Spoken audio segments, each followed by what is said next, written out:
తెలంగాణ సాగు తాగునీరు ప్రయోజనాలకు తీవ్ర నష్టం కలుగుతూ ఉంటే కాంగ్రెస్ ప్రభుత్వం నిమ్మకు నీరెత్తినట్లు వ్యవహరిస్తోంది అంటూ బీఆర్ఎస్ ఎమ్మెల్యే మాజీ మంత్రి హరీష్ రావు చేసిన కామెంట్లకు కౌంటర్ ఇచ్చారు మంత్రి ఉత్తమ్ కుమార్ రెడ్డి. ఏపీ జల దోపిడీకి బీఆర్ఎస్ సహకరించిందని ఆయన ఆరోపించారు. 3 నెలలుగా సాగర్ కుడికాలువ నుంచి రోజు 10,000 క్యూసెక్కులు పోతా ఉన్నాయి. మరి ముఖ్యమంత్రి గారు, నీటిపారుదల శాఖ మంత్రి గారు బెల్లం కొట్టిన రాయిలాగా చలనం లేకుండా ఎందుకు పడి ఉన్నారు? కృష్ణా జలాల్లో తాత్కాలిక ఒప్పందం ప్రకారం, సరే గతంలో మమ్మల్ని విమర్శించారు, మీరు కూడా మొన్న పోయి అదే ఒప్పందం చేసుకొని వచ్చిండ్రు. తాత్కాలిక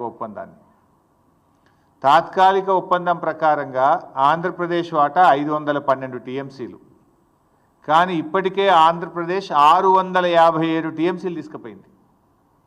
657 టీఎంసీలు తీసుకపోతే మీ నోరు పెగలడం లేదా అని అడుగుతా ఉన్నా. మిమ్మల్ని ఎన్నుకున్నది ఎందుకు?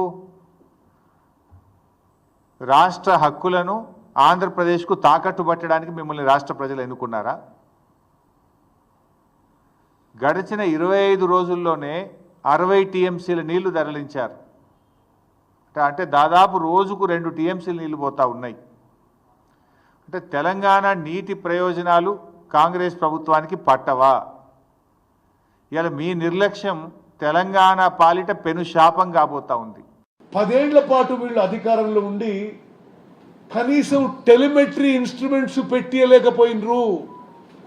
అంటే శ్రీశైలం నుంచి, నాగార్జున సాగర్ నుంచి ఏ రాష్ట్రం ఎంత నీటి కేటాయింపులు చేస్తున్నది, ఎంత నీళ్ళు తీసుకుపోతుంది అని టెలిమెట్రీ ఇన్స్ట్రుమెంట్స్ పెట్టాలని మరి యాక్ట్లో ఉన్న 10 ఏళ్ల పాటు టెలిమెట్రీ ఇన్స్ట్రుమెంట్స్ పెట్టలేదు.